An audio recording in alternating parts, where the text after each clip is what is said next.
찬송가 263장입니다. 263장. 이 세상 엄하고 나비록 약하나 늘 기도 힘쓰면 큰 권능 얻겠네. 주의 은혜로 대속받아서 피와 같이 붉은 죄 눈같이 희겠네. 주님의 권능은 한없이 크오니 돌 같은 내 마음 건너려 주소서. 주의 은혜로 대속받아서 피와 같이 붉은 죄 눈같이 희겠네. 내 마음이 약하여 늘 넘어지오니 주 예수 힘주사 굳세게 하소서. 주의 은혜로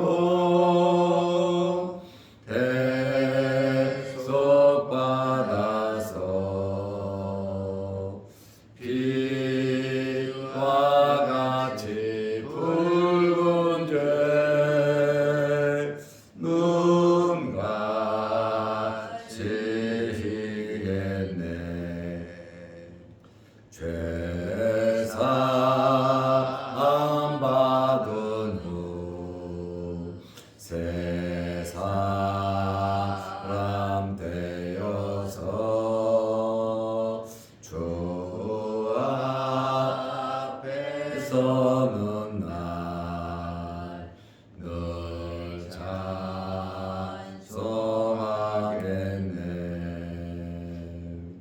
주의 은혜로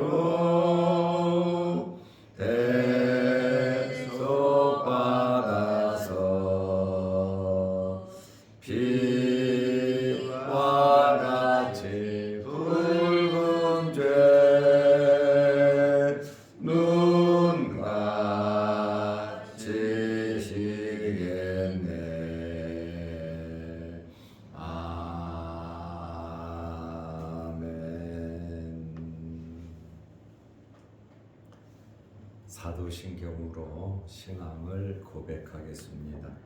전하사 천지를 만드신 하나님 아버지를 내가 믿사오며 그 외아들 우리 주 예수 그리스도를 믿사오니 이는 성령으로 잉태하사 동정녀 마리아에게 나시고 본디오 빌라도에게 고난을 받으사 십자가에 못 박혀 죽으시고 장사한 지 사흘 만에 죽은 자 가운데서 다시 살아나시며 하늘에 오르사 전능하신 하나님 우편에 앉아 계시다. 저리로서 산자와 죽은 자를 심판하러 오시리라. 성령을 믿사오며 거룩한 공회와 성도가 서로 교통하는 것과 죄를 사하여 주시는 것과 몸이 다시 사는 것과 영원히 사는 것을 믿사옵나이다. 아멘. 하나님의 말씀 요한복음 20장 8절에서 10절 말씀까지 보겠습니다. 그때에야 무덤에 먼저 갔던 그 다른 제자도 들어가 보고 믿더라. 그들은 성경에 그가 죽은 자 가운데서 다시 살아나야 하리라 하신 말씀을 아직 알지 못하더라. 이에 두 제자가 자기들의 집으로 돌아가니라. 아멘. 10절 말씀까지 보았습니다. 새벽에 무덤에 찾아갔던 여인들이 예수님의 시체가 없어진 무덤 돌문이 열리고 시체가 없어졌다는 그러한 소식을 제자들에게 알렸습니다. 제자 중에 베드로와 요한이 즉시 예수님의 무덤으로 달려갔습니다. 걸어갈 수는 없겠죠. 그만큼 주님을 사랑하는 마음이 그들에게 있었습니다. 젊은 요한은 무덤에 빨리 뛰어서 도착했습니다. 그런데 요한은 무덤 안으로 쑥 들어가지 아니하고 무덤 밖에서 굽부려 관찰을 하고 있었습니다. 베드로는 나이가 좀 더 들었고 몸이 가볍지는 않았던 것 같습니다. 베드로가 늦게 도착은 했지만 베드로는 무덤 안으로 직접 들어가서 그 안을 살펴보았습니다. 시몬 베드로는 6절 말씀에 보면 따라왔다. 요한의 뒤를 따라온 거죠. 따라와서 무덤에 들어가 보니 세마포가 놓였고 또 머리에 쌌던 수건은 세마포와 함께 놓이지 않고 딴 곳에 쌌던 대로 놓여 있더라. 베드로는 그것을 보았습니다. 요한은 그제서야 무덤에 들어가 보았습니다. 20장 8절 말씀을 보면 그때에야 베드로가 들어가서 확인하는 그러한 모습을 보고 그때에야 무덤에 먼저 갔던 그 다른 제자도 들어가 보고 믿더라. 이렇게 성경은 말하고 있습니다. 베드로가 담대하게 무덤 안으로 들어가는 것을 보고 요한은 힘을 내서 들어갔습니다. 어떤 면에서 베드로의 이러한 행동은 요한으로 하여금 무덤 안으로 들어갈 수 있는 기폭제가 된 겁니다. 어떤 면에서는 좋은 본을 보인 것이죠. 우리가 신앙생활을 하면서 나 혼자 하는 것 같지만 많은 사람들이 쳐다보고 있거든요. 물론 하나님께서도 아시고 계시지만 우리의 말과 행동이 다른 사람들에게 영향력이 있다는 것을 알아야 합니다. 내 행동 때문에 예수님을 더 잘 믿는 사람이 있는 반면에 내 행동 때문에 예수님을 더 멀리하는 사람들도 있습니다. 나름대로 신앙생활을 하면 먼저 믿은 사람들의 삶이 기준이 됩니다. 저 사람이 어떻게 하느냐에 따라서 그것을 지켜본 사람들의 행동이 결정되는데 정말 좋은 본을 보이는 저와 여러분들이 되시기를 바랍니다. 요한이 무덤에 들어가서 보고 믿더라, 이렇게 지금 성경이 기록되어 있습니다. 무덤에 들어가서 세마포도 보았고, 세마포는 시신을 싼 거거든요. 향유를 바르고 싸고, 돈이 있으면 또 바르고 싸고, 아주 완벽하게 여러 번 세마포를 싸주거든요. 그 세마포를 보고 또 머리를 쌌던 수건을 보고 동그랗게 그대로 쌌던 대로 놓여 있더라. 사람이 했으면 다 푸르겠죠. 그런데 쌌던 그대로 예수님께서 신비롭게 부활을 하신 겁니다. 그러면 요한이 무덤 속에 들어가 보고 도대체 무엇을 믿었다고 말을 하고 있습니까? 예수님께서 부활하신 것을 혼자 마음속에 믿었다, 이렇게 해석하는 사람들이 있습니다. 여기 믿었다라고 하는 이 단어가 단수로 되어 있거든요.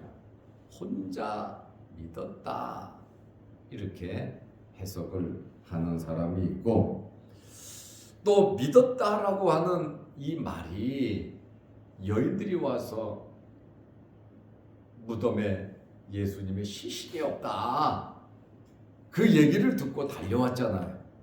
그러다 보니까 여인들이, 막달라 마리아를 비롯한 여인들이 한 말, 시체가 없구나, 진짜 없구나, 이것을 믿었다라고 해석하는 성경학자들도 있습니다. 그런데 보통 많은 학자들이 말하는 것은 요한이 마음속으로 긴가민가 하면서도 예수님께서 부활하신 것이 아니냐, 이렇게 생각을 하고 나름 믿은 것이 아니냐, 이렇게 보고 있습니다. 그러나 확실한 것은 베드로와 요한은 부활의 의미를 이 당시에는 제대로 이해하지 못했다라고 하는 것입니다. 확신이 있으면 요한이 예수님께서 부활하신 거라고 주님께서 말씀하시지 않았냐, 3일 만에 내가 부활할 거라고 예수님께서, 선생님이 말씀하셨기 때문에 예수님은 부활하신 거야, 확신이 있으면, 말씀을 기억했다면 그렇게 말을 했을 것이고, 베드로도 아멘, 맞아, 주님께서 말씀하셨지. 성경에 서너 번 예수님께서 고난을 앞에 놓고 제자들에게 말씀하셨거든요. 마태복음 17장 23절에도 죽임을 당하고 제3일에 살아나리라, 이렇게 말씀하셨는데, 안타까운 것이 뭐냐면 빈 무덤을 보고 그곳에 가서 다 들어가 확인까지 했음에도 불구하고 예수님의 말씀이 기억나지 않았다는 겁니다. 물론 슬픔과 두려움과 여러 가지 많은 생각들 때문에 말씀이 기억나지 않을 수도 있었겠지요. 그러나 우리의 삶에 있어서 가장 중요한 것은 하나님의 말씀입니다. 죄에서 구원함을 받은 우리, 예수 그리스도의 피로써 구원함을 받았고, 이 세상의 삶도 하나님의 자녀로서의 삶을 살아가고, 이 세상을 떠나도 저 천국에서 하나님의 자녀로서의 영생 복락을 누릴 것인데, 이 세상에서 가장 잘 사는 방법은 말씀을 기억하고 말씀대로 살아가는 겁니다. 말씀을 믿고 확신하고 아멘하고, 크고 작은 일들이 우리 주변에서 생겼을 때 하나님의 말씀에 비교하고 말씀의 거울로 보고 내가 어떻게 살아가야 하는지 좌표를 찍을 수 있는 것이 이미 우리에게 주어진 하나님의 말씀입니다. 우리가 어떻게 이 세상을 살아갈 것인가? 그거에 대한 해답이 성경에 있고, 지금까지 우리가 살아오면서 이제 인생의 후반기를 살아가면서 후반기를 어떻게 살아갈 거냐? 성경 속에서 여러분의 길을 찾으시기 바랍니다. 그것이 말씀대로 살아가는 것밖에 없습니다.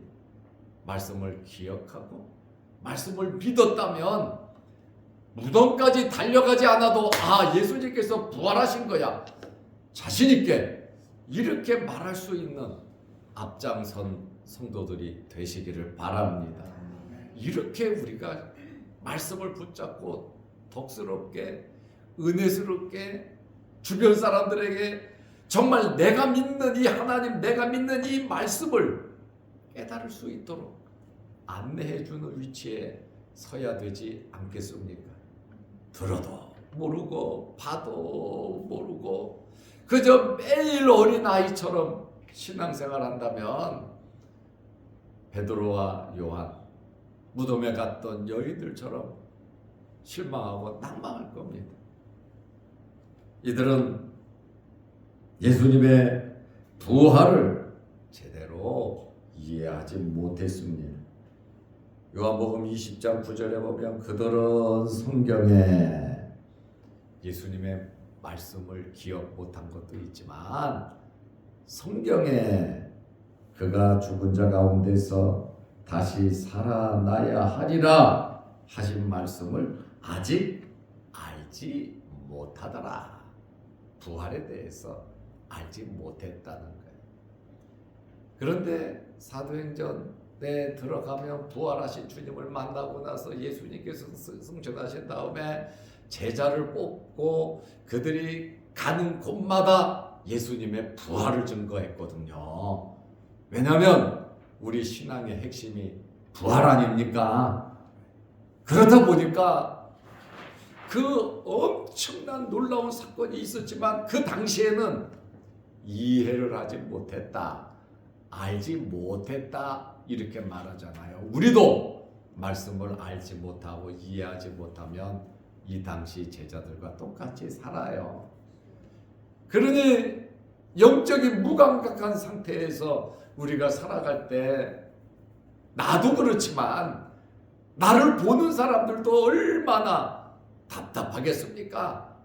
길을 열어주고 인도하고 편안하게 해줘야 하는데 나도 모르는데, 나도 편안하지 않고 나도 내 길을 모르는데 나를 바라보는 사람들에게 어떻게 길 안내를 해줄 수가 있겠습니까?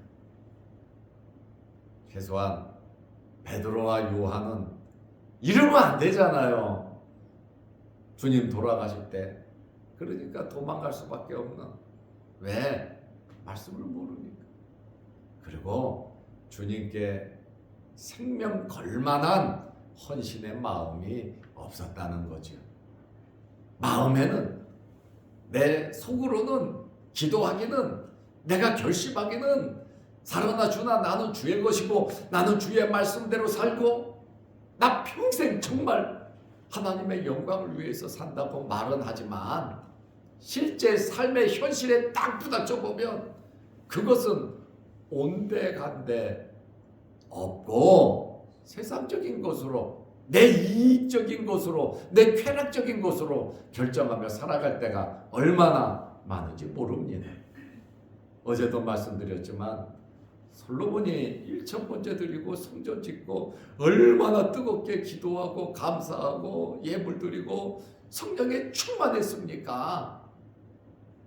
그러나 말씀을 기억하지 못하니까, 은혜가 떠나니까 일반 사람보다도 더 못한 그런 사람이 되고 말았잖아요. 지도자가 잘못되면 영향력이 큽니다. 그렇기 때문에 우리 먼저 믿은 사람들이 앞장서서 알아야 합니다. 더 노력해야 됩니다. 더 열심히 살아야 하는 것입니다. 그들은 성경에 하나님의 말씀을 몰랐다. 그러면 이 말씀이 도대체 어떤 말씀인가?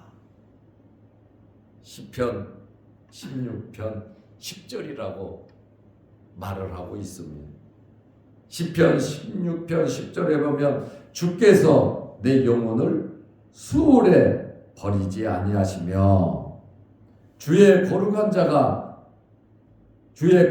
자를 멸망시키지 않으실 것이니이다. 이것이 메시아의 부활과 연관된 말씀으로 이야기를 하고 있습니다. 요한이 들어가 보고 믿더라. 요한이 믿은 이 부활은 실질적인 이 구원사적인 이들이 은혜 받고 부활을 증거하는 그런 의미로 받아들인 것 같지는 않다. 유대인 사상으로는 의인은 부활한다. 의인이 그저 예수님은 의인이니까 부활해서 어디 사라진 것 정도, 그 정도로 생각한 것이다. 학자들은 또 이렇게 해석을 하고 있습니다. 무덤에 갔던 두 명의 제자는 거기에 계속 있을 수 없잖아. 집으로 돌아갔습니다. 두 제자는 집으로 돌아갔습니다. 그런데 그 밑에 절 11절을 보면 마리아는 무덤 밖에서 서서 울고 있더니 계속해서 그곳을 떠나지 못하는 여인들이 있었다. 베드로와 요한이 달려갈 때 이 말씀을 그대로 하면 이 여인들은, 여자는 잘 못 달리잖아요. 늦었지만 계속해서 안타까운 마음으로 무덤으로 찾아온 것을 우리는 알 수 있습니다. 제자들이 돌아간 다음에도 그곳에서 안타까운 마음으로 눈물 흘리는 그 여인들의 그 간절한 마음. 시체가 없어졌으니, 누가 도둑질해 갔으니, 누가 이 시체를 가져갔는가 하는 그 안타까운 마음으로 그 무덤을 떠나지 못하는 그러한 이 마음의 여인을 발견하게 되잖아요. 두 남자는 보고 안타까운 마음으로 집으로 돌아갔지요. 20장 10절에 보면 이에 두 제자가 자기들의 집으로 돌아가니라. 제자들이 있었던 공동 숙소 예루살렘에는 자기 집이 없잖아요. 함께 모여있는 공동 숙소. 그러니까 이 막달라 마리아와 여인들이 무덤에 갔더니 무덤이 활짝 열려있고 예수님도 안 계시고 하니까 누가 도둑질에 갔다고 제자들에게 시체가 없다고 보고했잖아요. 그러니까 열심히 일하는 사람들은 열심히 일하는 사람들끼리 연결되어 있다는 거예요. 1그룹, 2그룹, 3그룹, 4그룹 예수님을 따르는 사람들의 그룹이 있지 않았겠습니까? 그런데 이 여인들도 제자들도 1그룹이니까 그들이 머무는 숙소를 알고 있었다는 것이죠. 다른 사람들은 관심도 없고 몰랐을 겁니다. 여러분도 주님 섬기는 1그룹들이 되시기를 바랍니다. 제일 앞장서서 일하는 사람들끼리 모여있는 그 장소, 어떻게 보면 비밀스러운 장소예요. 잘못하면 다 붙들려 갈 수 있는 그런 환경이잖아요. 그리고 예수님 시체가 없어지고 나니까 제자들이 이것을 훔쳐갔다고 돈 받고 거짓말로 군병들이 말을 했잖아요. 그렇다 보니까 제자들은 더 두려움 속에 쌓일 수도 있는 환경이기 때문에 계속해서 숨어 있었고, 숨어 있는 그곳에 문을 잠가놨지만 예수님께서 들어오시잖아요. 이렇게 말씀을 보면서 1그룹에 속한 사람들이구나. 앞장서서 주님과 직접 말씀을 나누고 행동으로 옮겼던 그 사람들이구나. 이렇게 앞장서서 일하는 사람들에 대한 특별한 이러한 모임과 은혜도 있다는 겁니다. 두 명의 제자가 빈 무덤을 확인하고 돌아올 때에 그 심정이 어떠했겠습니까? 예수님의 시체가 없단 말이죠. 도대체 예수님의 시체가 어디로 갔는지, 누가 도적질에 갔는지 너무너무 안타까운 마음이요. 이들은 달려갈 때도 그런 거 확인하러 갔지만 확인하고 나서는 더욱더 많은 고민과 번민이 쌓였을 겁니다. 진짜 확인을 했으니까요. 그리고 속으로는 굉장히 찢어질 듯이 마음이 아팠을 겁니다. 그렇지 않아도 부인하고, 그렇지 않아도 도망가고, 주님과 함께 전부 다 죽기로 했는데 죽지 못했으니 너무너무 죄스럽고 안타까운 마음들이 그들에게 있었다라고 하는 그러한 말씀입니다. 이러한 마음을 가질 수 있는 것도 사실은 은혜지요. 회개하고 나서 정말 지나간 것을 후회하는, 완벽하게 사는 사람은 없어요. 그러나 지나온 삶을 돌아보면서 남은 삶을 아름답게 살아간다는 것이 정말 복 있는 사람입니다. 요한은 어느 정도 부활에 대한 기대감을 가지고 있었을 겁니다. 들어가 보고 믿더라. 베드로는 다소 기이한 생각을 가지고 홀똘히 이것저것 많은 생각이 있었을 겁니다.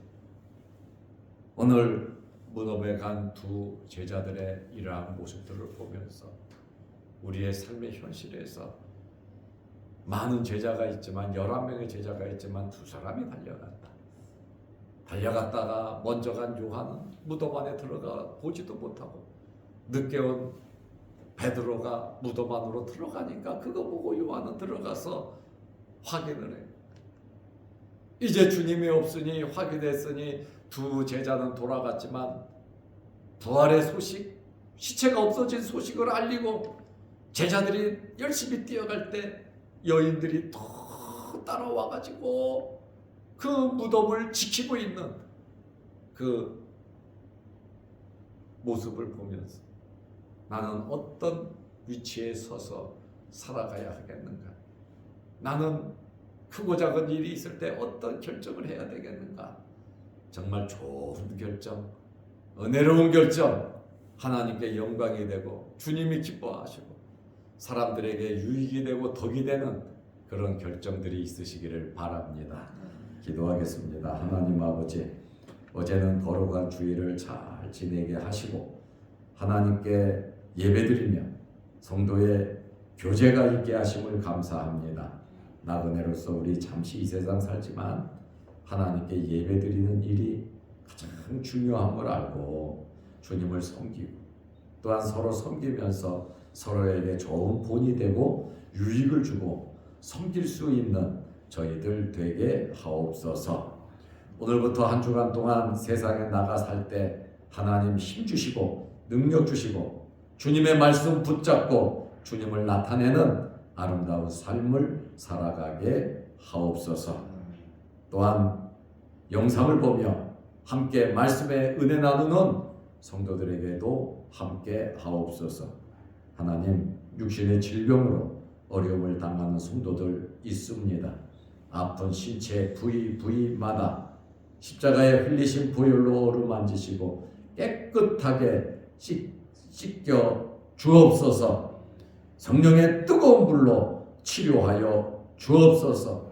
마음에 확신을 주시고 그 확신으로 기도하게 하시고 능력 받게 하시고 치료받게 하옵소서. 예수님의 이름으로 기도하옵나이다.